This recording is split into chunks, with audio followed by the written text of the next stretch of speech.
to be diving in on top of the opponent. But then you've got kind of the Maokai that can look to follow up, or at least provide some disengage if necessary. If EDG do get, he's in a pretty alright spot to just hold that where it is. This is so smart from Aki. He could go and just take his top quadrant that you would expect. Here we go, though. Enough about the jungle, because Mako's in trouble. One more tick, and it's going to be a kill here as Cold grabs that one with the Ignite. Now, Viper's jumped way too deep. JJ's here to back him up, though, and Eric's the one in trouble. Teleport coming out as well as a flash, and it looks like EDG have to shove that in, managed to close that gap. The Dragon is going to go down. They fully outscale. They're the composition that can wait until 2 items and come online and kill everyone. But if they can pick up a kill on Nu, they'll take it. Yeah, they're certainly quite happy to go for that one. Pushes him back into the fray, and there's no way out here for Nu. He'd already flashed, and maybe should have just accepted that he was going to go down here instead of going for the flash there. Nicely done. Well, 4-man bot is on the cards. Here we go. TP, though, comes out immediately from Scout, as Viper could be in trouble, but they go straight on towards his teammate. Mako is removed from the play. In goes the Galio, double taunt, and this is beautiful from OMG. What a dive coming out from the squad. He builds a lot of items and goes toward, gets the aftershock proc. At level 2, when he's only got one way of doing it, it doesn't matter. Oh, Cold! Look at that. That is just a gorgeous combo. There's also a Rift Herald that was taken by Aki, so they're really starting to snowball for themselves. That's going to be, what, almost a 2,000 gold instead of the Kraken Slayer. This has been the more typical build that we've seen, generally speaking. As Cold actually going to go under the... What? Where did he go? They've pulled out a magic trick. Mako has disappeared. Put a tree back into the ground. This is the way that one worked, rather than pulling the rabbit out of the hat. And this is what like the big issue that I have with Maokai support is he's not tanky. Like, Imperial Mandate does not give you tank stats, and you're heavily reliant on just the aftershock to keep you alive. And in that situation where you're just getting bombarded with CC, you can't do anything.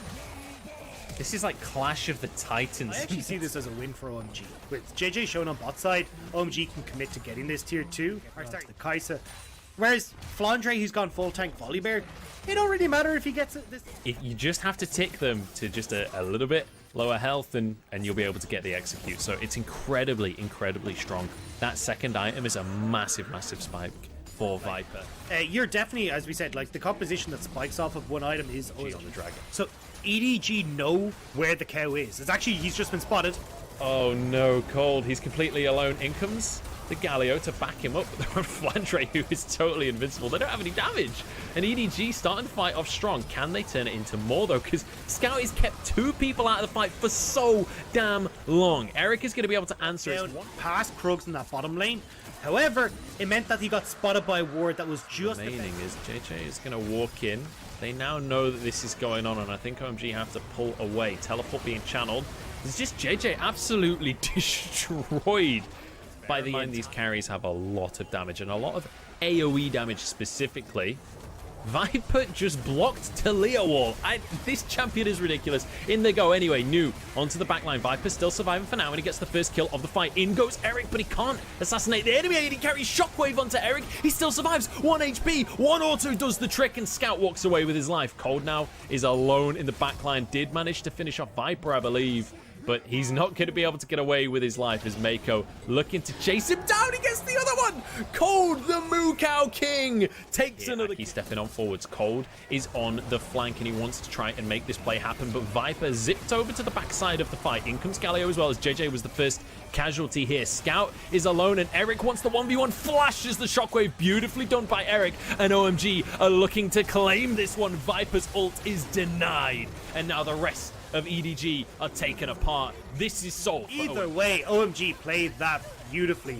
Cold once again finding that perfect flank opportunity, gets in onto JJ, and with that jungler dead, there's no opportunity for the dragon to be stolen, and EDG lose the fight. Beautiful stuff here from OMG, and player on this roster coming in and living up to that on this Talia pick. Now with a barrier to be able to connect across the several lanes. So you do have Nu and Rumin who have gone towards these side lanes to start pushing them in, getting these towers. But yeah, you can see OMG are trying to make them dance, and they're trying to pull members down towards the inhibitors so the Galio can take this top lane, but it will eventually crack. It was only a matter of time, really, and now this is where the pressure starts to ramp for EDG. This is 4v3 in favor of EDG. Surely Surely they should go in and fight that one. I guess it is a Talia though, so there could always be reinforcements. Talia and coming in. Galio. The second you go in, Galio just creates so much space, and that's why you can't really.